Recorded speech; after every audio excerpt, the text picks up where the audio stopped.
নমস্কার বন্ধুরা, welcome back to my channel Champa Rannaghar. আজ আমি আপনাদের সঙ্গে শেয়ার করব আলু পেঁয়াজ দিয়ে দুর্দান্ত স্বাদের পরোটার রেসিপি। সামনেই আসছে ইফতার, আর ইফতারে এইরকম দুটো পরোটা খেলেই কিন্তু ইফতারটা একেবারে জমে যাবে। তাহলে চলুন বন্ধুরা দেখে নিই আমার আজকের রেসিপি। আজকের রেসিপিটি বানানোর জন্য এখানে নিয়ে নিয়েছি আটা। এখানে গমের আটা ব্যবহার করেছি, কোনো রকম ময়দা ব্যবহার করিনি। পরিমাণ মতো লবণ দিচ্ছি, আর এর মধ্যে দিয়ে দিচ্ছি ঘি। আমি এখানে আজকের ঘি দিয়ে পরোটাগুলো বানাবো বা তৈরি করব। ঘি দিলে কিন্তু পরোটাগুলো মচমচে হয় আর খেতেও টেস্টি হয়। সেই জন্যে ঘি আর লবণ দিয়ে পরোটাটার আমি ময়াম দিয়ে নিলাম, খুব ভালো করে মিশিয়ে নেব। ময়দা দিয়ে পরোটা খাওয়ার চেয়ে যদি আপনারা আটা দিয়ে পরোটা বানিয়ে খান তাহলে কিন্তু সেটা প্রচুর হেলদি হয়।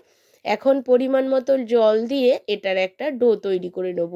প্লিজ প্লিজ বন্ধুরা প্রথম থেকে শেষ পর্যন্ত ভিডিওটি দেখবেন।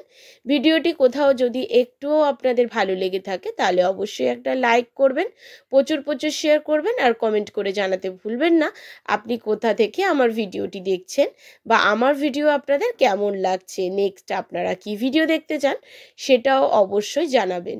আর বন্ধুরা আজকের কিন্তু আমি কোনো রকম তেল ছাড়াই পরোটা বানিয়ে দেখাবো। আর দেখুন খুব ভালো করে কথা বলতে বলতে আমার একদম একটা স্মুথ ডো তৈরি হয়ে গেছে পরোটা বানানোর জন্যে। আপনারা কিন্তু ময়দার পরিবর্তে আটা দিয়ে যদি পরোটাটা তৈরি করেন তাহলে সেটা কিন্তু হাড়ের পক্ষেও খুবই ভালো হয়। এখন অল্প একটু ঘি নিয়ে খুব ভালো করে ডোয়ের গায়ে মাখিয়ে এটাকে কিছুক্ষণ সেট হতে দেবো। ততক্ষণে আমি স্টাফিংটা তৈরি করে নেব। আর পরোটাগুলো বন্ধুরা একদম মচমচে হবে আর বালিশের মতো ফুলকো হবে। নিয়ে নিয়েছি 4টে সিদ্ধ করা আলু। এই আলুগুলোকে গ্রেটার দিয়ে আমি গ্রেট করে নেব। আপনাদের কাছে ম্যাশার থাকলে ম্যাশ করে নেবেন। আলুর যাতে কোনো রকম বড় টুকরো না থেকে যায় সেদিকে লক্ষ্য রাখবেন। আর দেখুন বন্ধুরা আলুটাকে খুব ভালো করে গ্রেট করে নিয়েছি। গ্রেট করার পরে এখানে আমি একটা বড় সাইজের পেঁয়াজ কুচি অ্যাড করব, আর পেঁয়াজটাকে খুবই কুচি কুচি করে কেটে আমি এখানে অ্যাড করলাম। এর মধ্যে আমি দিয়ে দেব কাঁচা লঙ্কা কুচি। আপনারা চাইলে এখানে গোলমরিচের গুঁড়োও অ্যাড করতে পারেন। এবারে দিয়ে দিচ্ছি এখানে গরম মশলার গুঁড়ো, দিয়ে দেব চাট মশলা, দিয়ে দেব ধনে আর জিরে একসাথে ভেজে গুঁড়ো করে রেখেছিলাম সেই গুঁড়োটা। সমস্ত মশলা দিয়ে প্রথমে খুব ভালো করে মিশিয়ে নেব। এখনো পর্যন্ত কিন্তু কোনো রকম লবণ আমি অ্যাড করিনি। লবণটাকে সবার শেষে আমি দেব বন্ধুরা। প্রথমে মশলাগুলো দিয়ে আলুটাকে খুব ভালো করে আমি মেখে নিচ্ছি। আপনারা চাইলে এর মধ্যে একটু ধনেপাতাও অ্যাড করতে পারেন। আজ আমার কাছে ধনেপাতা নেই বলে আমি অ্যাড করিনি। আর দেখুন বন্ধুরা লবণ দিয়ে খুব ভালো করে আলুটাকে মেখে নিয়েছি। আর এবারে আমাদের তৈরি হয়ে গেছে একদম চটপটা মজাদার একটা স্টাফিং।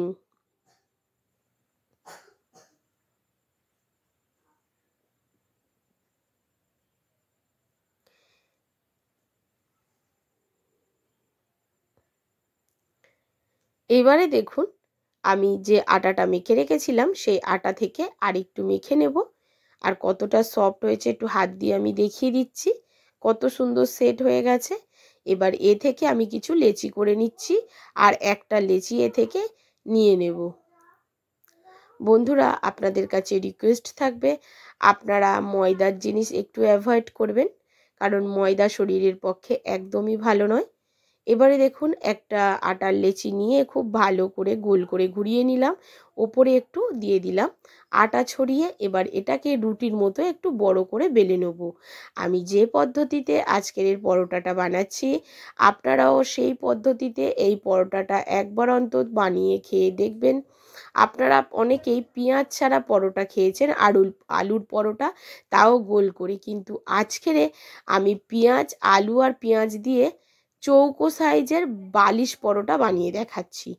এইবারে দেখুন বন্ধুরা, এর মধ্যে আমি আগে থেকে যে স্টাফিংটা বানিয়ে রেখেছিলাম সেই স্টাফিংটা, আলুর স্টাফিংটা আটার গোলের মধ্যে দিয়ে দিলাম। এবার এটাকে চৌকো শেপে দিয়ে দেব। দেখুন চৌকো শেপে আমি দিয়ে দিচ্ছি। দেওয়ার পরে এই রুটির চারদিকে একটু জল দিয়ে ব্রাশ করে দেবো, যাতে পরোটাটা ভাজার সময় খুলে না যায়। চারদিকে আমি জলটা দিয়ে দিলাম। এবারে এপার আর ওপার দিয়ে দুপার দিয়ে পরোটাটাকে ভাঁজ করে দেবো।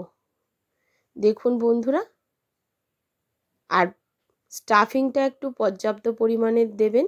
যতটা লেচি করবেন ঠিক যত বড় তার থেকে সামান্য একটু ছোট, কিন্তু একদম অল্প করে দেবেন না। আমি কতটা স্টাফিং দিয়েছি আপনারা বুঝতে পারছেন। যতটা আটার লেচি নিয়েছি ঠিক ততটাই কিন্তু স্টাফিং দিয়েছি। আর দেখুন বন্ধুরা, চৌকো শেপে হয়ে গেছে।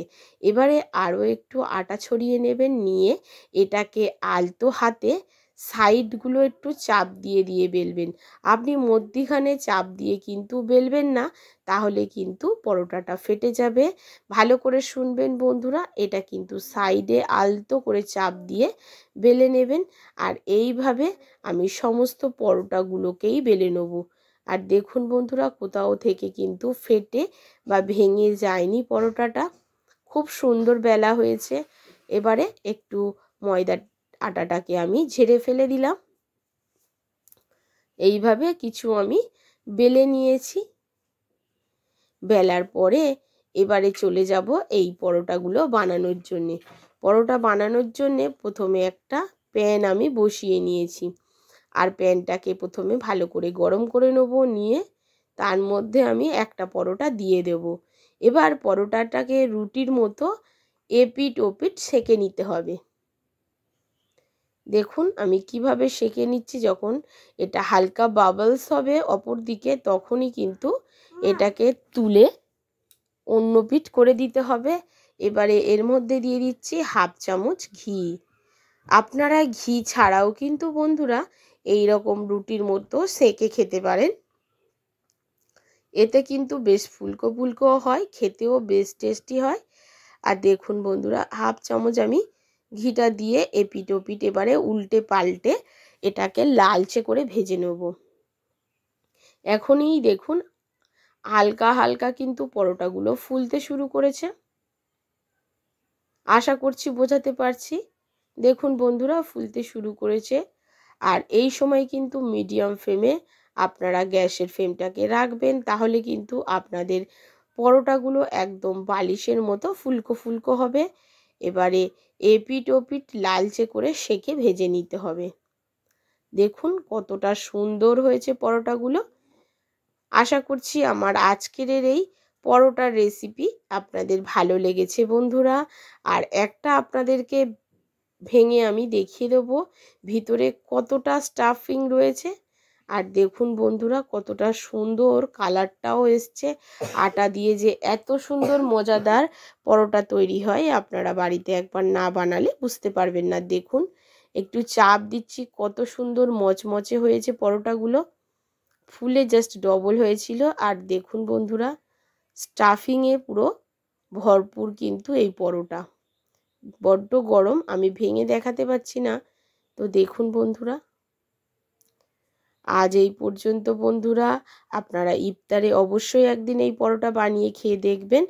নমস্কার বন্ধুরা।